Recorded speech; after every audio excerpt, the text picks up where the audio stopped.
Concepts ही आएंगे। अगर तुम जेई की बात कर रहे हो, अगर तुम नीट की बात कर रहे हो, तो इनमें कोई आसमान से उतर के प्रश्न नहीं आते। प्रश्न बड़े सिंपल होते हैं, बड़े सिंपल प्रश्न होते हैं, क्वेश्चंस कोई डिफिकल्ट नहीं होते। जेई में भी मैं बात करूँ, नीट में तो होते ही हैं, और जेई में भी कोई कठिन प्रश्न नहीं होते हैं, लेकिन लोगों से वो आसान प्रश्न भी नहीं बन पाते हैं। 300 प्रश्नों का 300 मार्क्स का पेपर होता है जेई का, 300 मार्क्स का, ठीक है। इस साल तो जेई लोगों ने, बहुत ही कम लोगों ने दी है, जो हर साल तकरीबन 13-14 लाख लोग देते हैं। इस बार तो उनकी संख्या बहुत कम आई है, जितना मुझे, मेरे पास जो आंकड़े हैं उस हिसाब से, और उनमें से 1.5 से 2 लाख लोग एडवांस के लिए क्वालिफाई करते हैं। 300 मार्क्स के पेपर, जेई मेंस का जो पेपर होता है, उसमें से तकरीबन 12-13 लाख लोग देते हैं मेंस का एग्ज़ाम। उनमें से 1.5 से 2 लाख सबको मिलाकर, जनरल, SC, ST, OBC सबको मिलाकर कितने लोग एडवांस के लिए एप्लीकेबल होते हैं? 1.5 से 2 लाख। और तुम्हें पता है या नहीं पता मुझे नहीं मालूम, लेकिन मेरा काम है तुम्हें बताना। एक एक्सपीरियंस, एक जनरलाइज मैनर में बता रहा हूँ, जिनके 300 में से 75 मार्क्स आ गए, 75 मार्क्स, वो एडवांस में क्वालिफाई कर जाते हैं, एडवांस देने के लिए क्वालिफाई कर जाते हैं। उससे उनको IIT में एडमिशन मिल जाएगा, IIT छोड़ो NIT में एडमिशन मिल जाएगा, वो भी नहीं मैं बोल रहा हूँ, मैं ये भी नहीं बोल रहा हूँ कि IIT में या NIT में एडमिशन मिल जाएगा। वो जस्ट एडवांस के लिए क्वालिफाई हो जाते हैं कि हाँ, they are eligible to appear in advance. और 300 में से 75 मार्क्स, मतलब केवल 25% मार्क्स लाने वाले जो स्टूडेंट हैं, वो एडवांस के लिए एप्लीकेबल होते हैं। और तुम्हारे को बताऊं मैं, तुम सोचो 13 लाख लोग दे रहे हैं, उनमें से 2 लाख लोग केवल एडवांस के लिए एप्लीकेबल है, मतलब 11 लाख। 13 लाख में से 11 लाख स्टूडेंट्स वो हैं जिनको 25% मार्क्स भी नहीं आते। सुपरफिशियली तो खड़े होकर अपने को दिखता है, अरे यार 300 में से 75 मार्क्स लाना, 25% मार्क्स लाना कौन सी बड़ी बात है, इतने तो एक सब्जेक्ट में आ जाएंगे मेरे को। 100 मार्क का तो केमिस्ट्री है, 100 मार्क का तो फिजिक्स है, 100 मार्क का तो मैथ्स है, मैथ्स तो मेरा बल्लो में बेहतरीन, 100 में से 100 मार्क्स लाता हूँ मैं तो। मेरे को 10 में भी 100 आउट ऑफ 100 आए थे, 11 में भी आउट ऑफ 100 आए, और 12 में भी 100 ही आएंगे, तो मैं तो एक सब्जेक्ट में ही फोड़ दूंगा। नहीं आते लोगों के। 300 में से 75 मार्क्स केवल मात्र 2 लाख स्टूडेंट्स ला पाते हैं। मैं पुनः बोल रहा हूँ, 75 मार्क्स ला देना आपका IIT में सिलेक्शन कंफर्म नहीं करता, और मतलब 99.9% होगा ही नहीं, पक्की बात है। NIT आपको नहीं मिलना, आपको कोई एरा गैरा इंजीनियरिंग कॉलेज ही मिलेगा, ये बात भी कंफर्म है। लेकिन मैं बता रहा हूँ 75% मार्क्स, 25% मार्क्स केवल कितने लोग ला पा रहे हैं, कितने % ला पा रहे हैं? 13 लाख में से सिर्फ 2 लाख। ये 75 मार्क्स भी तुमको बता रहा हूँ तो ये जनरल कैटेगरी के लिए बता रहा हूँ, ये भी तुम्हें जनरल कैटेगरी के लिए। SC ST तो शायद 50, 30, 40 मार्क्स पर काम हो जाता है, OBC में शायद 60 मार्क्स पे काम हो जाता है।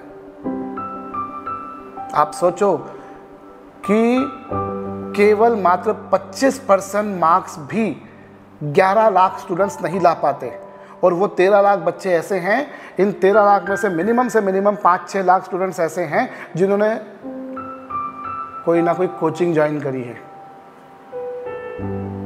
सो कॉल्ड कोचिंग, जिन्होंने कोचिंग ज्वाइन करी है। उनके बावजूद भी कोई इधर उधर बड़े बड़े शहर में चला गया पढ़ने के लिए, कुछ एक सरदाना पर आ जाते हैं पढ़ने के लिए भैया, तो यहाँ तुम्हें मालूम हो रेसिडेंशियल कैंपस चलता है, स्कूल, कोचिंग, हॉस्टल सब एक ही जगह चलता है यहाँ पर, ठीक है। तो वो कुछ चंद बच्चे यहाँ आ गए, कुछ सो कॉल्ड बड़े बड़े नामों के चक्कर में चले गए कि हाँ साहब फलानी जगह पर, ढिमकानी जगह पर ऐसा हो जाएगा। लेकिन 5-6 लाख तो कम से कम ज्वाइन करते ही करते हैं, कुछ अपने अपने रिस्पेक्टिव शहर में, कुछ और बड़े बड़े शहरों में चले जाते होंगे।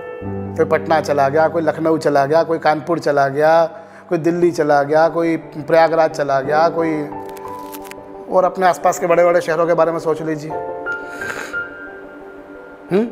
चंडीगढ़ चला गया, कोई कोटा चला गया, विशाखापट्टनम चला गया, कोई हैदराबाद चला गया, और क्या हुआ? केवल मात्र 2 लाख स्टूडेंट्स वो करें, तो 25% मार्क्स भी नहीं आते। क्योंकि देखकर तो तुमको सुपरफिशियल लगता है कि अरे बहुत आसान है, लेकिन जब मैं बहुत एक क्लियर बात बोलूं भैया, पानी में कूदने पर ही पानी की गहराई मालूम पड़ती है, ऐसे नहीं मालूम पड़ती है। बिना देखे तो अपन बहुत सुपरफिशियली तो अपन सब कुछ बोल देंगे। और एक बात और मैं बहुत प्रैक्टिकली बताऊं कि पानी कभी डुबोता नहीं है, पानी कभी तुमको डुबोता नहीं है, पानी तो तुमको बॉयंट फोर्स देता है, अपथ्रस्ट फोर्स देता है। फिजिक्स इस बात को वैलिडेट करता है। पानी तुमको डुबोता है क्या? नहीं, डूबते तो तुम खुद हो भाई। जब घबरा जाते हैं, घबराहट होने लगती है, तो फिर हम डूब जाते हैं, क्योंकि फिर पानी, जब शरीर में अंदर पानी भरने लग जाता है, तो फिर हम सांस ले रहे हैं, चल रहा है काम, हाथ पैर चला रहे हैं, चल रहा है काम, लेकिन जहाँ पानी तुम्हारे अंदर घुसने लग गया, फिर तुम पानी से भारी हो जाते हो और फिर तुम डूब जाते हो। अदरवाइज तो तुम तैरोगे। अभी हुआ 2-3 दिन पहले, कल परसों की बात है, वो एक लड़की ने जो है सुसाइड करने के लिए पानी में कूदी और वो फिर घबरा गई एकदम से, तो हाथ पर चलाने लग गई और किसी लड़के ने देख लिया इतनी देर में, तो उसको जाके बचा लिया। तो पानी तुम्हें नहीं डुबो रहा, डूब कौन रहा है, डुबो कौन रहा है? तुम्हारा डर डुबो रहा है तुम्हारे को।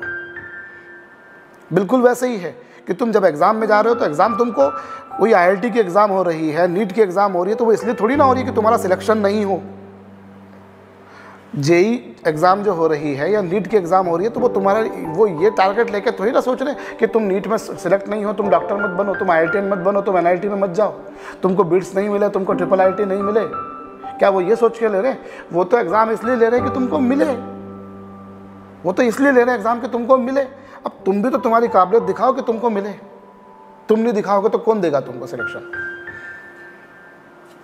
दिमाग लगाओ। तो exam is actually happening just because of your selection, for your selection, but now you are there to prove your identity there.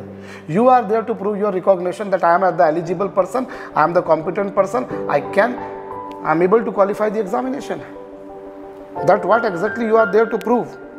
आपको वो प्रूव करना है। इस बात को आप समझिए, आपको अपनी आइडेंटिटी प्रूव करनी पड़ेगी। मैं जो कह रहा हूँ, मेरे ख्याल से आप लोगों को ये बात समझ में आ रही है।